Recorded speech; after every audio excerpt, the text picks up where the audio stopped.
Thanks for inviting me. I'd like just to acknowledge that I'm speaking on Aboriginal land and to acknowledge that it always was and always will be Aboriginal land. And I'd also like to acknowledge the Widjabul people of the Bundjalung Nation, their elders past and present and future, and on whose land we defended as one mob at Bentley. I'd also like to acknowledge Simon Clough, who's the chairperson of Lock the Gate, because I am ripping off a lot of his work today with his knowledge. Always good to say when you're plagiarising, eh?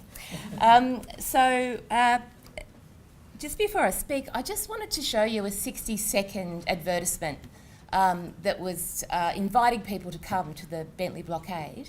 And I hope it'll give you some idea of the size and the scope of the whole thing.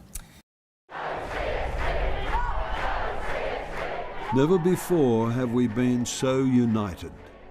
Whole communities have said no to invasive gas fields, but they're still coming.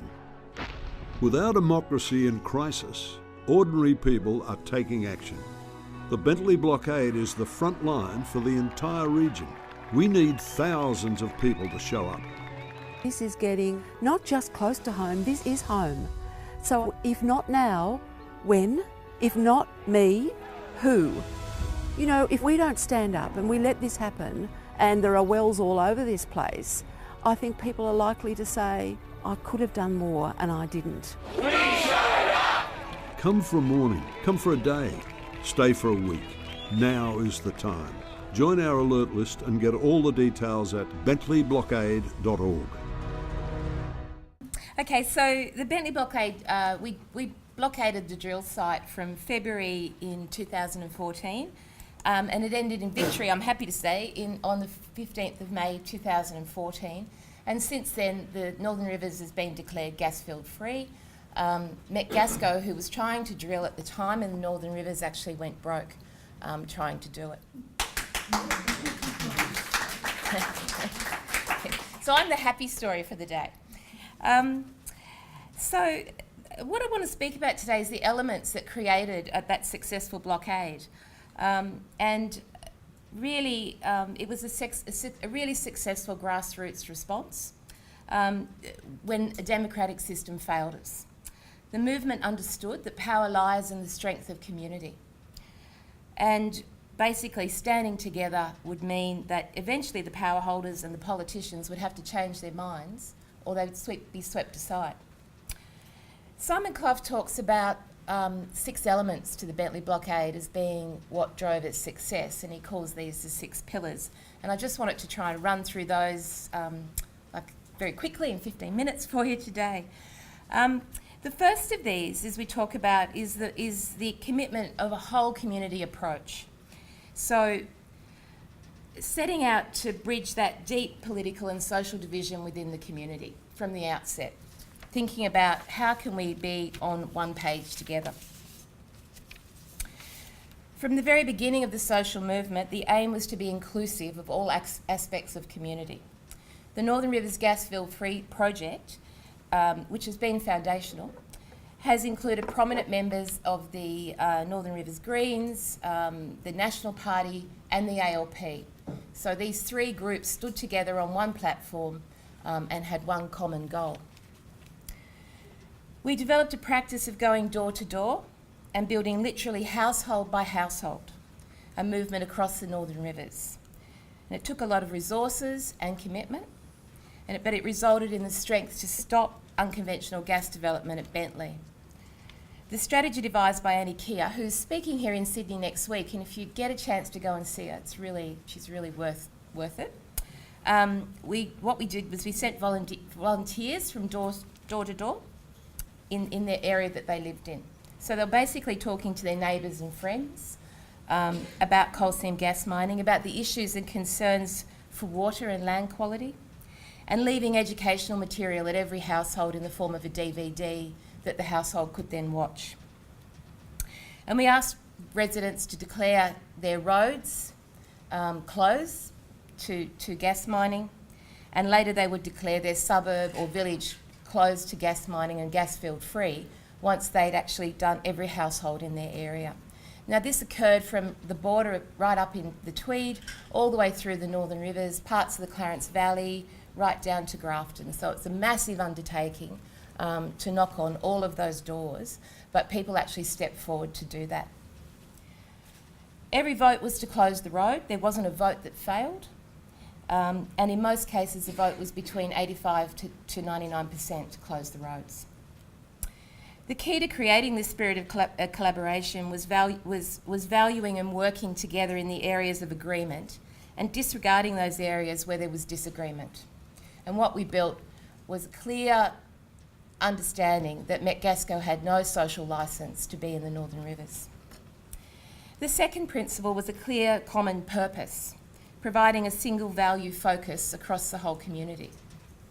One of the things that is fascinating about a social movement is that there's such a large amount of energy that's generated. In this case, it was to stop drilling.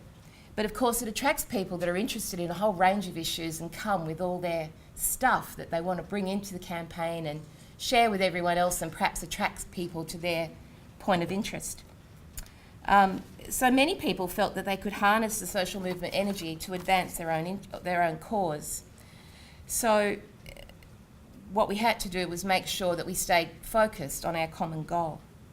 And the impact of that could sometimes feel a bit chaotic, but what we were able to do was stay focused on just one thing, and that was to stop gas mining.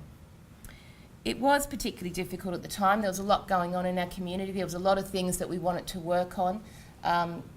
Might sound strange down in Sydney, but at that time they were fluoridating the water in the region, and people were very opposed to fluoridating the water. So people wanted to bring that issue into the campaign. We had to ignore things like massive TAFE closures that were going on. We couldn't fight on all fronts, and that was very difficult for people to cope with. So it takes significant clarity and steadfastness to see that yes, these other causes are valid, but they're not the purpose of the action. The campaign had to be clearly focused on a common purpose, which in this case, as I said, was stopping Metgasco from drilling. Every day at Bentley, there were volunteer coordinators and paid coordinators rostered on to hold the space and manage the expectations as well as the practicalities of the camp, and they worked extremely hard and long hours. Fortunately for all of us, there were sufficient people with the skills to manage such a blockade. But at times this was quite difficult. And we organised ourselves in such a way that people were rostered on every day to manage the expectations in that camp. For example, some days I was rostered on as a peacekeeper, tied a green string around your neck that made you a peacekeeper. And a lot of it was just bringing people down, keeping people calm, and keeping people focused on a common goal. The third thing was a commitment to non-violent direct action. Understanding the principles and values of non-violence and building the skills to actually carry that through.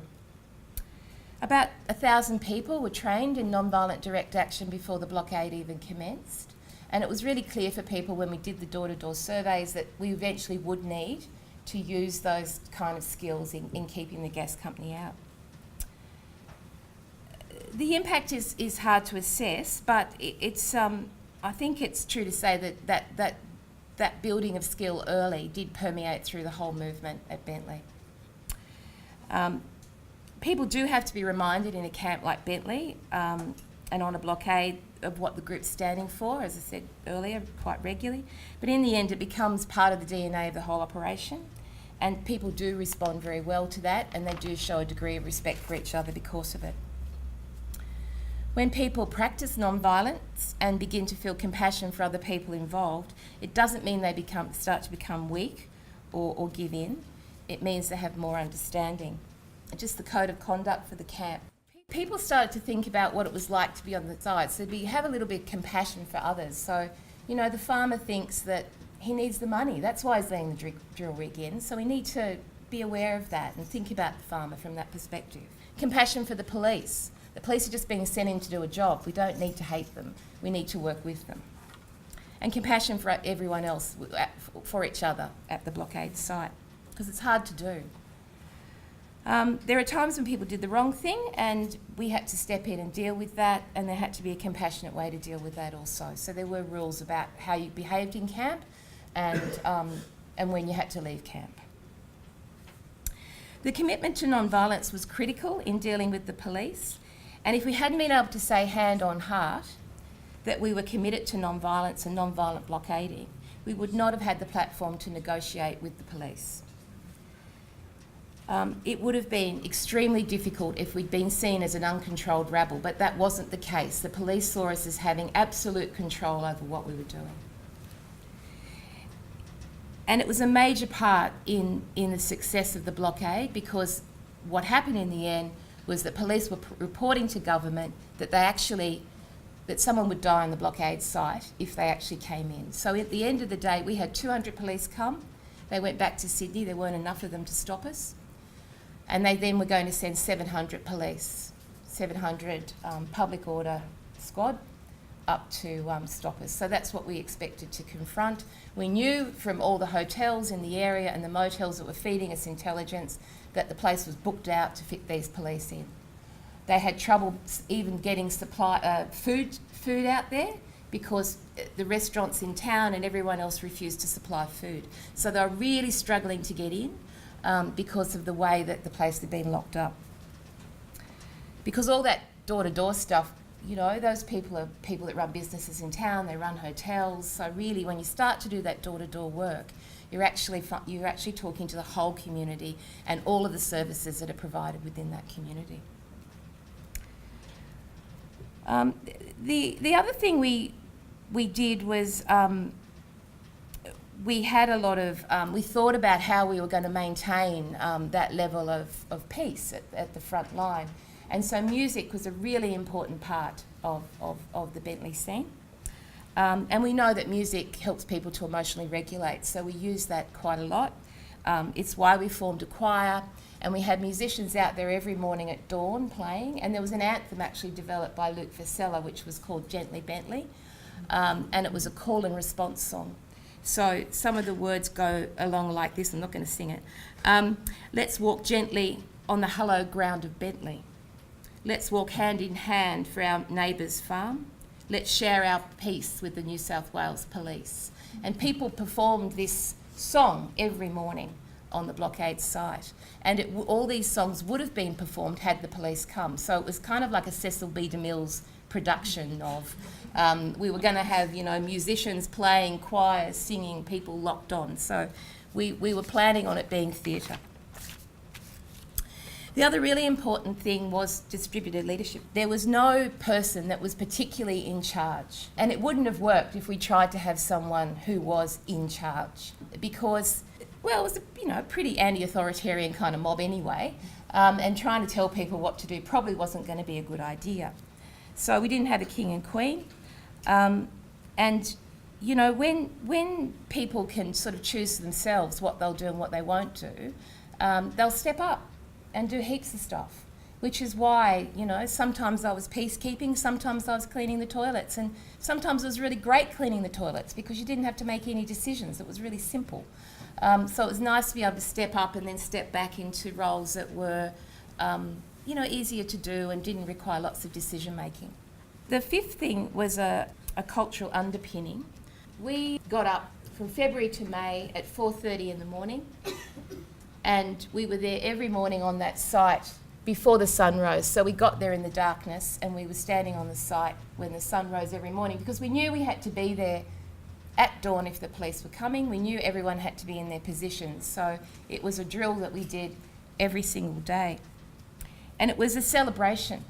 And it was absolutely critical to our success. This celebration every morning was one of the key successful elements of the campaign.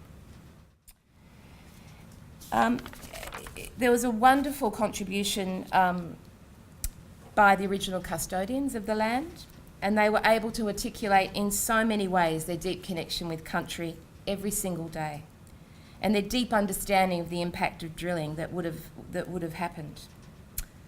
They were integral to this Greet the Dawn service every morning. And in the evenings there was a ceremony as well around a fire. They not only displayed the spiritual values and the connection and the respect, but the role of the original people also showed the pragmatic ability of that group of people to take care of themselves in a way that was distributed and voluntary. So we were actually being led by our Aboriginal brothers and sisters in this. It was pretty extraordinary when you consider the camp was there for so long that we managed to do it every day. And it was also, this dawn service was an opportunity for working people and families to come out there in the morning and to actually engage with the blockade site and to show their commitment. And so it really created a lot of solidarity within the campaign. The other really important element was fun. We had a lot of fun, and we did things that were fun during the campaign. That's one of the morning ceremonies. There's Bentleys at Bentley, so one day a whole lot of Bentley cars turned up at Bentley and cracked out some morning tea, and there was a bit of a carry-on over that. Frocks on a Friday, or frocks on the front, everyone got dressed up. There was a lot of bling. I don't think you can see the bling, but a lot of people wearing chains and padlocks as well as their fancy dresses on a Friday. And people came out in their lunchtime from work, all done up for that. So it was a way of finding ways for people to constantly engage and feel part of things. The cellar, bunch of musicians standing around every morning. Those musicians were there every single morning. And the other thing was courage. People put themselves in positions they never thought that they would put themselves in. These are local owners at Bentley. There's some of the things that people were doing, those monopoles. People are way up those monopoles. How they put them in the middle of the night, got no idea, but they did. People have locked into the ground in that thing. It would have taken days to get rid of. And that's me locked on. That's the middle class lippy lock on. So it was important, we figured, that people turned up and looked pretty ordinary. It's very comfy. This is a really easy lock on with knitting nanas hanging around and stuff. So it was hard. It was never going to be hard. Everyone else was doing the hard stuff. So those relationships that were formed at Bentley continue. Our community is stronger than ever. They will never get back in. We are very organised, very committed. And it's changed our community forever. And people talk about being grateful to Met Gasco for creating such a united and strong community that we feel like we can just do anything now. One thing it reminds me, and I'm sure everybody here is familiar with it, seeing there's so many years of struggle in this room, is that out of adversity you build strong communities, which stays you know, for many years. The other thing that's interesting to see is we've got local council elections at the moment, which are really important in the area. That having local councils on side was really important to us winning. But we've got the Greens, the ALP, and a group called Our Sustainable Future actually working together, coordinating their campaign together to actually keep a progressive council going. So actually seeing that kind of work that people have done together flowing into other things that we need to do in community as well. Not every day would have been fine, so I'm just curious about how did you handle the wet weather days and so on? We got wet. We have 100 people there. On days when we had SMSs we sent out when we thought we really needed numbers on site. So if we sent an SMS out, we'd get anywhere between 2,000 to 5,000 people on site. Yeah. How long was the campaign? From February to May, but we were very fortunate in that we were very linked in with Drew Hutton in Queensland, and they locked the gate up there. And farmers travelled up to Queensland and saw the devastation. It really made people pretty rock solid and changed people's views. So we were working to lock up our community for 2 years before the Bentley blockade happened. And we did a lot of theatre and all sorts of things. We'd raised a lot of money before we actually had to do the blockade.